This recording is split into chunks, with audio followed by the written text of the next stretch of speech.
in order for that to be a proper prayer, you would have to put the word God or Jesus in it. And they assume Yeah. your connection to God. To me, that is the most religiously annoying, is to assume that because you don't believe exactly like them, you don't even know God.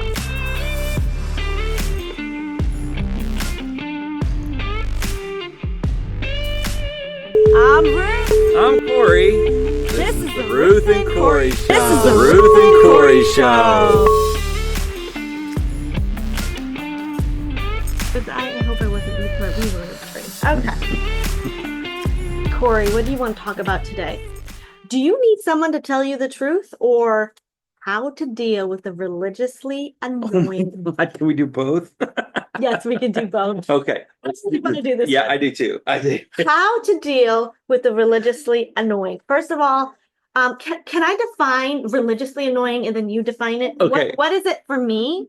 The religiously annoying is when I post something on Facebook that's super sweet. Okay, I'm going to share with you an example of something I put on Facebook.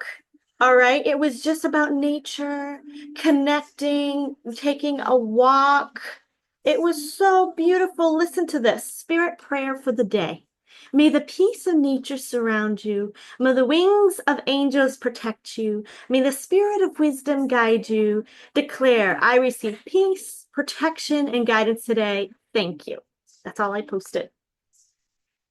And the comment that I got, I am not as superstitious as you are. This doesn't resonate or make sense when God is directing me. And then I said, for Christ is all and in all. I'm assuming she thinks I'm a pantheist because I'm connecting to nature. I said, this is the book of Colossians, and, who is God to you? And I put a smiley face, and she goes, lady, there's only one God in Christianity. I am an Orthodox Christian and not superstitious like yourself. Have a nice day. Whoa. All I posted was, may nature surround you and the presence of spirit be with you. So I guess in order for that to be a proper prayer, you would have to put the word God or Jesus in it.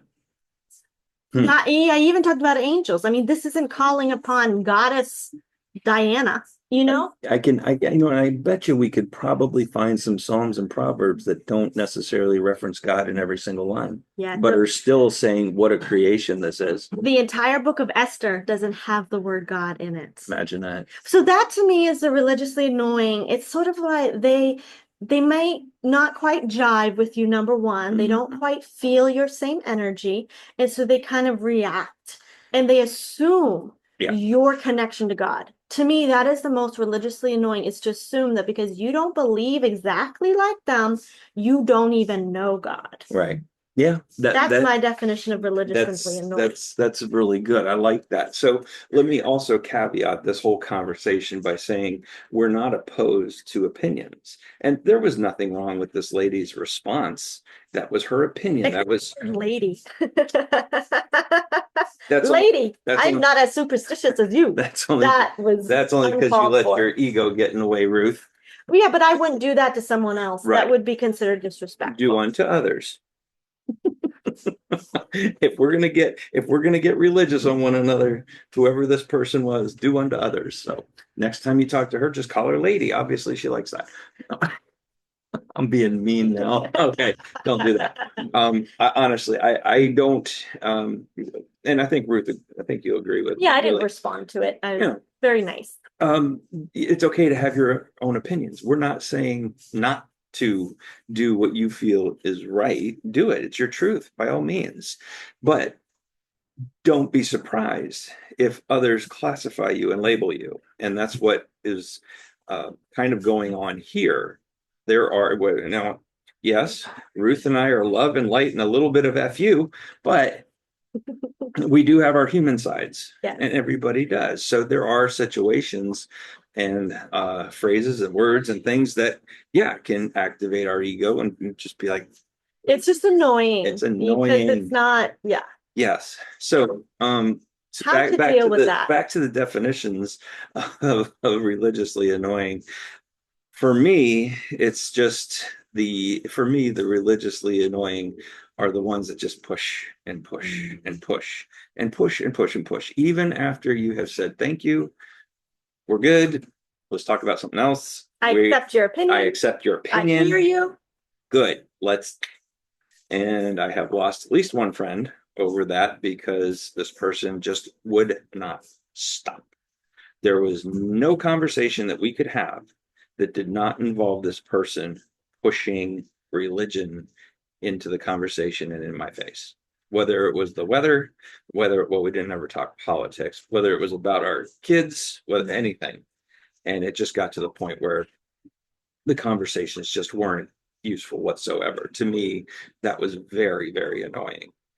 Now, I do agree that we as a ascending group of humanity cannot just let these people run over us. No. We have to develop our own personal strategy that is what resonates with us and our connection to the light, right? Yes. So some people might have different ways of dealing with the religiously annoying, but one of the things that I have tapped into, and then I want to hear what you have tapped into, one of the things is just the observing it from a distance and not reacting immediately. Right. Sit with it. Mhm. Like when this lady did it, I literally put my phone down and pushed it away. And I says, is this worth responding to? Because some things are not worth responding to. So number one, what I do is I sit with it. I don't react or respond for the first little bit, especially if I'm sensing that energy of ego between us both. You have to learn to read where this conversation is going to go. And if your response is going to produce ego in them and ego in you. So sort of take time to read the situation. And then the second thing I do is I have to decide, is this a battle spirit wants to fight? Not my ego, spirit. Because people do awaken when they lash out. They'll lash out in anger. So you know you're wrong. And then they come back. And before you know it, 2 months later, they actually agree with you. Yep. Very good point. So spirit will let you know this is a battle worth fighting. And when I say worth fighting, simply stating some sort of truth that's going to help them. Right? Yep. Just what can I say that can just take them a little bit higher? I don't need to convince them to pray to Buddha. I don't need to convince them to go out and do their own nature walk. All I need to say is, hey, it's a different perspective. And Right. then I make a decision on every single case. Is this something spirit is leading me to address? Yeah. And a lot of times you can tell just by the tone, even in a message like that on social media, you can tell by the tone whether that person is going to be open to hearing anything or not. Or are they just trying to provoke? Or even maybe not even provoke, maybe just poke a little bit. Just poke. Or just poke. Like, I'm not as superstitious as you. That is a direct labeling of Ruth by this person saying that she is superstitious. Now, and when you get into and I love this part. Whoever starts the name calling first loses. Whoever starts the name calling first, or the attitude loses. Because I felt with the first one, she said, I am not as superstitious. This doesn't resonate. I respect that. Yep. And it doesn't make sense when God is directing me. I respect that. So spirit guided me to say Christ is in all things, because I wanted to take her into the idea of God is in all things. Right. And quote the Bible, because I knew she was coming from a religious point of view. And then she responded with the lady, there's only one God. I am Orthodox Christian and not superstitious like yourself. Have a good day. The attitude and the ego. And that's when I didn't even reply. Right. I just liked it and left it. She got triggered. Because something was sort of threatening what she believed in. Because I mentioned the Bible. Yeah. So she got triggered due to something she perceived as threatening her belief. It wasn't a matter of responding in love there. It was out of fear. Right. That response was purely out of fear. And at that time, you have to respect them and give them their journey. Yep. Their own little path, their own little adventure. Yeah, this is their path, and that's fine. Now, let's go back to something else you said is backing up and being the observer. That's a really good point. But the other thing to do is to back up and just let them go on their way without responding. Because if you go and respond, then it's your ego that's kicking in. Sometimes A it lot is of times, if yeah. you react. If you react, If yes. you react in that energy that Mhm. was theirs, yes. Because sometimes you can awaken people, because Right. obviously something did awaken her, Mhm. but I responded. I didn't react. But Right. yeah, if it's a reaction because you're upset because they're Mhm. conflicting you, it's best just to walk away. Yes. It's not worth your peace. It's not worth your life. Right. So I had one more example to give of the religiously annoying is when I had a person who I've known for a long time come to me and say, "My God, Corey, I can't believe how far away from God you've gotten." And I said to this person, "I'm closer to God now than I've ever been." And then this person says to me, "Your mother's rolling over in her grave." And I said to this person, "Oh, have you spoken with my mother?" Right. Because I have. And she happens to be very proud of what I'm doing right now. That ended the conversation. Corey's a clairvoyant that can speak to people on the other side. So check out his website. But the shame, just like she labeled me in my example, your mother would be really ashamed.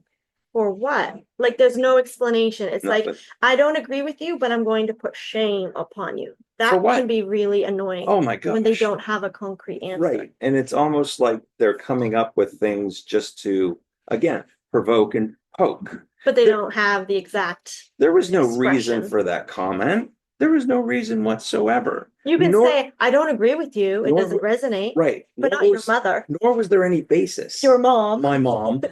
Nor was there any basis. Where the kids get it from on the playground. Your mom. Your mom. There But was no yeah, there basis. was no basis for that comment. She gave away her gender. Sorry. She couldn't back it up. She had nothing else to say after that. Couldn't give a concise reason for making that comment other than I'm standing on my faith. And I respect that. Stand on your faith. But don't throw shame. And don't throw it in other people's face. Right. That's religiously annoying to me. Religiously annoying. Just be careful. I don't know why you have, a crystal, but just be careful. What should I, what, not to throw it? What should I be careful It's about? sharp on top, Ruth. Not You're to gonna, poke. yeah. Just be careful. You just don't know what you're getting into. And if you ask them, what should I be careful about? And this could go with everything when I began doing oracle cards or when I began even some jobs. I mean, this isn't even religious, but you can get a job somewhere and people will be, just be careful. What should I be careful Can you I describe? don't know. Just be careful. Just be careful. You're And- going into things you don't understand. Oh, wait, what? What don't I understand? Something you are understanding that I'm not understanding? Or what But they happened don't before? have an answer. They don't have the answer. And that's what scares them. Yes. Because they don't understand, they have fear around it. Fears coming up is a very common factor that creates religious annoyance. I would also say, Ruth, you're absolutely right. It does create religious annoyance. The fear does. But I would also say that every low vibrational emotion will ultimately lead back to fear. Yes. And we can Yes. unpack that another time in another talk. If you would like sound baths, sound bowls, or even my book, Spiritual Technologies, Highly recommend this one. because it's all in the Bible. Go ahead also and check out our latest Is Meditation in the Bible? And we will see you next time.